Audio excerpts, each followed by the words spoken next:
प्रधानमंत्री नरेंद्र मोदी सोमवार को सीबीआई की स्थापना के 60 साल पूरे होने पर डायमंड जुबली प्रोग्राम में शामिल हुए। प्रधानमंत्री ने अपने 25 मिनट के संबोधन में सीबीआई के 6 दशक के सफर और आगे आने वाली चुनौतियों को लेकर बात की। सीबीआई को प्रधानमंत्री ने क्या दिया संदेश, देखते रिपोर्ट में। प्रधानमंत्री नरेंद्र मोदी सोमवार को सीबीआई की स्थापना के 60 साल पूरे होने के डायमंड जुबली प्रोग्राम में शामिल हुए। प्रधानमंत्री ने अपने 25 मिनट के संबोधन में सीबीआई के 6 दशक के सफर और आगे आने वाली चुनौतियों को लेकर बात की। उन्होंने सीबीआई से कहा, आपको कहीं पर भी रुकने की जरूरत नहीं है। मैं जानता हूं आप जिनके खिलाफ एक्शन ले रहे हैं वे बेहद ताकतवर लोग हैं। वर्षों तक वे सरकार और सिस्टम का हिस्सा रहे हैं। आज भी वे कई जगह किसी राज्य में सत्ता का हिस्सा है, लेकिन आपको अपने काम पर फोकस रखना है। कोई भी भ्रष्टाचारी बचना नहीं चाहिए। न्याय के, इंसाफ के एक ब्रांड के रूप में सीबीआई हर जुबान पर है। मैं जानता हूं जिनके खिलाफ एक्शन ले रहे हैं वो बहुत ताकतवर लोग हैं। ये लोग आपका ध्यान भटकाते रहेंगे। आपको अपने काम पर फोकस रखना है। कोई भी भ्रष्टाचारी बचना नहीं चाहिए। प्रधानमंत्री ने कार्यक्रम में पोस्टल स्टैंप और डायमंड जुबली मार्क वाला सिक्का लॉन्च किया। इसके साथ ही शिलोंग, पुणे और नागपुर में सीबीआई के ब्रांच ऑफिस की नई बिल्डिंग का उद्घाटन भी किया।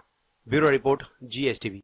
प्रधानमंत्री नरेंद्र मोदी का सुपारी देने वाला बयान अब राजनीतिक गलियों में खूब चर्चाओं में है। मोदी ने अपने संबोधन में कहा था कि कुछ लोगों ने उनकी छवि खराब करने के लिए सुपारी दी है। इसके ठीक एक दिन बाद राज्यसभा सांसद कपिल सिब्बल ने पीएम से इन लोगों का नाम लेने की अपील की और कहा कि आइए हम उन पर मुकदमा चलाएं। पीएम मोदी ने हाल ही में कहा कि कुछ लोग उनकी छवि खराब करने पर आमदा है और उन्होंने इसके लिए भारत और देश के बाहर बैठे कुछ लोगों से मिलीभगत कर इसकी सुपारी दी है। खैर, ये तो रही राजनीतिक बयानबाजी की बात, लेकिन याद कीजिए आपने ये सुपारी शब्द पहले कहां सुना, फिल्मों में या फिर कहीं और? आइए आज हम जानते हैं कि सुपारी शब्द का असल मतलब क्या है और आज के समय में इस शब्द को इस तरह क्यों इस्तेमाल किया जाता है। सुपारी शब्द को कॉन्ट्रैक्ट किलिंग के लिए भी इस्तेमाल किया जाता है। इस शब्द का इस्तेमाल कभी कभी ऐसे आक्रामक कामों के लिए भी किया जाता है जिसमें हत्या शामिल नहीं होती है, लेकिन इसे बदनामी, परिवाद, अपमानित करने या राजनीतिक या वैचारिक प्रतिद्वंदी को परेशान करने के लिए डिजाइन किया गया है। सुपारी शब्द का और पहलू भी है। मुंबई के माहिम क्षेत्र के राजा भीम ने सुपारी शब्द का इस्तेमाल किया था। अगर उसे कोई मुश्किल काम सौंपना होता तो वो अपने माहिम किले में एक मीटिंग बुलाता जहां योद्धाओं को एक भव्य दावत दी जाती थी। दावत के बाद भीड़ के बीच एक थाली में पान रखा जाता था और जो आदमी पत्ता तोड़ता उसे ही वो मुश्किल टास्क सौंपा जाता था। इसका मतलब ऐसे लगाया जा सकता है कि पान पत्ता उठाने का मतलब चुनौती को स्वीकार करना होता था। Bureau report, GST. मानहानि केस में मिली जमानत, जानिए कांग्रेस नेता के पास अब क्या है विकल्प, देखते हैं अंदर की बात स्पेशल रिपोर्ट में। कांग्रेस नेता राहुल गांधी को मानहानि मामले में बड़ी राहत मिली है। उन्हें सूरत की कोर्ट ने जमानत दे दी है। राहुल ने मानहानि मामले में दोषी ठहराए गए फैसले को चुनौती दी थी। हालांकि अदालत ने उनकी सजा पर रोक नहीं लगाई है, सिर्फ 13 अप्रैल तक जमानत दी है। विकल्प की बात करें तो राहुल गांधी संसद लौट सकते हैं। असल में राहुल गांधी के पास अपनी लोकसभा सदस्यता बचाने का विकल्प है। राहुल इस मामले को हाईकोर्ट में उठा सकते हैं। राहुल गांधी 2024 का चुनाव नहीं लड़ पाएंगे, लेकिन अगर उन्हें हाईकोर्ट, सुप्रीम कोर्ट से राहत मिलती है तो वह अगले साल चुनाव लड़ सकते हैं। राहुल गांधी को अदालत से राहत नहीं मिलती है तो राहुल गांधी की वायनाड सीट पर फिर से चुनाव कराए जा सकते हैं। वहां 6 महीने के भीतर फिर चुनाव होंगे। राहुल कभी न खत्म होने वाले राजनीतिक वनवास पर जा सकते हैं। कांग्रेस के अध्यक्ष पद का चुनाव सीडब्ल्यूसी द्वारा निर्धारित गाइडलाइन के जरिए होता है। राहुल गांधी यह चुनाव लड़ सकते हैं। Bureau report, GSTV. सिसोदिया की जमानत याचिका को रद्द करके दिल्ली की कोर्ट ने बेहद अहम टिप्पणी की है। क्या कोर्ट ने की विशेष टिप्पणी, देखते हैं रिपोर्ट में। दिल्ली की डिप्टी सीएम रहे मनीष सिसोदिया की जमानत याचिका को रद्द करके दिल्ली कोर्ट ने बेहद अहम टिप्पणी की है।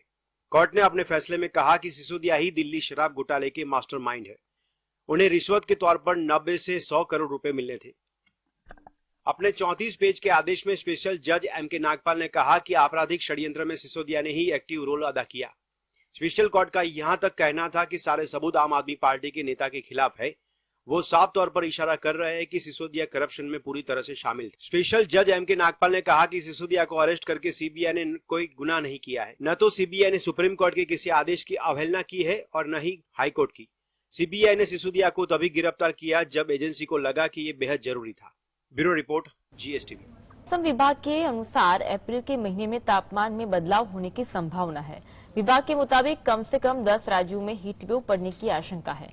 क्या है मौसम विभाग की आगाही, देखते हैं खास रिपोर्ट में।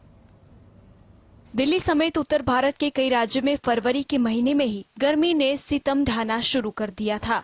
हालांकि मार्च महीने में हुई बेमौसम बारिश की वजह से, लेकिन इस बीच आईएमडी ने गर्मी को लेकर नया अलर्ट जारी किया है। भारत मौसम विज्ञान विभाग ने बताया है कि भारत के अधिकांश हिस्सों में अप्रैल से जून तक सामान्य से ज्यादा तापमान होने की संभावना है। मौसम विभाग के अनुसार अप्रैल के महीने में कम से कम 10 राज्यों में इस तरह तापमान में बदलाव होने की संभावना है। विभाग के मुताबिक बिहार, उत्तर प्रदेश, ओडिशा, पश्चिम बंगाल, झारखंड, छत्तीसगढ़, महाराष्ट्र, गुजरात, हरियाणा और पंजाब में अप्रैल के महीने में हीट वेव पड़ने की आशंका जताई गई है। पश्चिम विक्षोभ वेस्टर्न डिस्टर्बेंस की वजह से हुई बेमौसम बारिश के चलते मार्च पिछले 73 वर्षों में शीर्ष 10 सबसे ठंडे मार्च में शामिल हो गया। Bureau report, GSTV. Reserve bank of India इस हफ्ते के आखिर में इंटरेस्ट रेट बढ़ा सकता है, जो इस साइकिल की अंतिम वृद्धि होगी। साथ ही केंद्रीय बैंक इस साल के आखिर में मॉनेटरी पॉलिसी में नरमी के लिए जमीन तैयार करना शुरू कर देगा। अर्थशास्त्रियों का मानना है कि आरबीआई की मॉनेटरी पॉलिसी कमेटी की बैठक 3 से 6 अप्रैल तक होगी। इसके नतीजे 6 अप्रैल को आएंगे। हालांकि इन्फ्लेशन अभी भी आरबीआई की 2 से 6% टारगेट रेंज के ऊपर बना हुआ है। एमपीसी 6 अप्रैल को रेपो रेट में 25 बेसिस पॉइंट की वृद्धि का ऐलान कर सकता है। यह नए फाइनेंशियल ईयर में एमपीसी की पहली बैठक होगी। एमपीसी ने अपनी पिछली बैठक में रेपो रेट बढ़ाया था। आरबीआई पिछले साल मई से रेपो रेट लगातार बढ़ा रहा है। इससे रेपो रेट बढ़कर 6.5% हो गया है। वह महंगाई को काबू में करने के लिए लगातार इंटरेस्ट रेट बढ़ा रहा है। अमेरिका सहित दुनिया के कई देश महंगाई को कंट्रोल में करने के लिए लगातार इंटरेस्ट रेट बढ़ा रहे हैं। हालांकि एमपीसी ने फरवरी में हुई अपनी आखिरी मीटिंग में मौद्रिक नीति में नरमी के संकेत दिए थे। तब उसके रेपो रेट 25 बेसिस पॉइंट बढ़ाया था। रेपो रेट का मतलब उस रेट से है जिस पर आरबीआई बैंकों को कर्ज देता है। अभी रेपो रेट 6.5% है। कोरोना की महामारी के दौरान यह 4% पर आ गया था। यह सबसे कम रेपो रेट था। पिछले साल मई से इंटरेस्ट रेट में लगातार वृद्धि के बावजूद रिटेल इन्फ्लेशन आरबीआई के 2 से 6% के टारगेट रेंज से बाहर बना हुआ है। Bureau report. अभी के माहौल में कोई बैंक अगर ऐसा कहे कि उसे अदानी ग्रुप को लोन देना है तो आपको जरूर ताज्जुब होगा। जी हाँ, ऐसा ही कुछ हुआ है पब्लिक सेक्टर के दिग्गज बैंक यूको बैंक के साथ। फिलहाल यूको बैंक को अदानी ग्रुप को कर्ज देने में कोई दिक्कत नहीं है।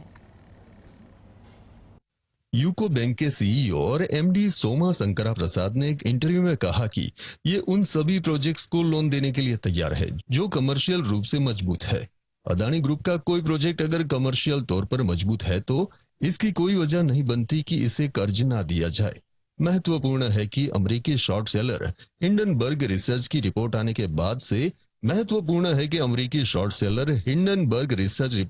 के बाद से अदानी ग्रुप पर लोन और रीपेमेंट स्टेटस को लेकर सवाल खड़े हो गए। वहीं केंद्रीय बैंक आरबीआई के आदेश पर कुछ बैंकों को अदानी ग्रुप के एक्सपोजर की जानकारी का भी खुलासा करना पड़ा। तो दूसरी ओर यूको बैंक के सीईओ का कहना है कि अदानी ग्रुप को जब नए लोन देने की बारी आएगी तो प्रोजेक्ट की मजबूती यानी वायबिलिटी के आधार पर इस पर फैसला लेगी। इसमें यह देखा जाएगा कि क्या इस प्रोजेक्ट को लेकर सभी टायर्स हो गए हैं, कर्ज और इक्विटी फाइनल हो चुके हैं या नहीं, और क्या जिस प्रोडक्ट और सर्विस के लिए यह प्रोजेक्ट है उसकी मांग है या नहीं। अदानी ग्रुप को दिए गए लोन की बात करें तो यूको बैंक के सीईओ का कहना है कि ग्रुप का एक्सपोजर टोटल एडवांसेज के 1% से भी कम है। ये लोन यूको बैंक के अदानी ग्रुप को इंफ्रास्ट्रक्चर प्रोजेक्ट के लिए दिए गए हैं जो पूरे हो चुके हैं और इनसे अच्छा कैश भी जनरेट हो रहा है। यूको के एमडी और सीईओ का मानना है कि अदानी ग्रुप के पास एसेट्स मजबूत है। ग्रुप बैंक को कर्ज की किस्त नियमित तौर पर चुका रहा और ऐसे में एक्सपोजर को लेकर कोई चिंता नहीं दिख रही। Bureau report, GSTV. परिणीति और राघव चड्ढा की शादी के रूमर्स सुर्खियों में है। इस बीच एक्ट्रेस का एक पुराना वीडियो भी वायरल हो रहा है। क्या है सनसनीखेज खबर, देखते रिपोर्ट में। बॉलीवुड एक्ट्रेस परिणीति चोपड़ा और आम आदमी पार्टी के नेता राघव चड्ढा कई दिनों से लाइमलाइट में बने हुए हैं। दोनों के जल्दी शादी करने के रूमर्स छाए हुए हैं। वहीं इन सब के बीच परिणीति के प्रमोशनल इंटरव्यू का एक पुराना वीडियो सोशल मीडिया पर वायरल हो रहा है। वायरल हो रहे वीडियो में इंटरव्यू के दौरान रैपिड फायर सेशन में परिणीति से पूछा गया कि वह किसी सेलिब्रिटी का नाम बताएं जिससे वह शादी करना चाहेंगी।